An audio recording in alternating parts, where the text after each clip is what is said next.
Woman angrily overturned a table of food. Then she slapped her father-in-law hard. When her husband tried to step in and stop her, she threw him over her shoulder and slammed him to the ground. The reason she dared to be so brazen was that both her husband and father-in-law were habitual abusers. On the very first day she set foot in this house, they couldn't wait to assert their dominance over her. The father-in-law even committed domestic violence against her mother-in-law right in front of her. Little did they know that all of this was their own downfall, because the woman was not only a top-tier lawyer, but also a 5-time national Sanda champion. She dedicated herself to punishing abusive men and seeking justice for women. If her target fled into a car, she would immediately yank the door open. Then, she would hurl the car door 500 meters away. If the abuser hid in the passenger seat, she would lift the entire car and smash it to the ground. Due to her aggressive nature, she had no boyfriend. Her aunt introduced her to a man for matchmaking, hoping that marriage would help her experience family warmth and soften her temperament. The man was immediately satisfied upon seeing her. This so-called philanthropist appeared gentle and considerate on the surface, but behind the scenes, he was engaged in shady dealings. Worse yet, he was a privileged playboy and a violent abuser.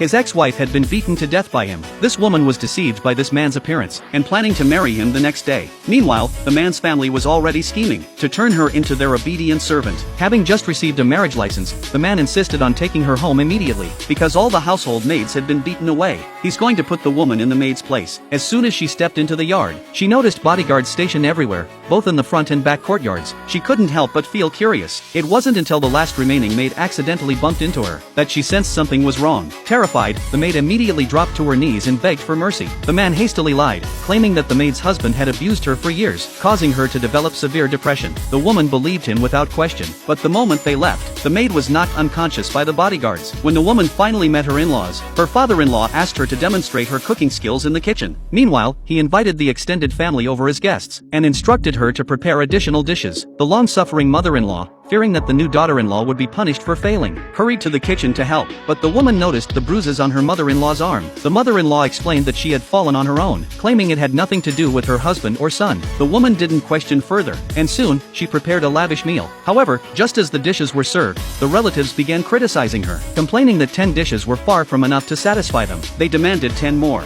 They also scolded her for being an ignorant daughter-in-law, who didn't even understand the family rules. When the mother-in-law spoke up in her defense, the eunuch ordered her to kneel down and be punished by the house rules. The daughter-in-law tried to intervene, but her husband grabbed her arm, warning her not to meddle. In this household, anyone who made a mistake would be punished, even his own mother. But the woman was unfazed. She immediately rushed forward and took control. Without hesitation, she slapped her father-in-law hard across the face. He was utterly dumbfounded as to why this newlywed daughter-in-law was so fierce. Little did he know, this was just the beginning of their worst nightmare.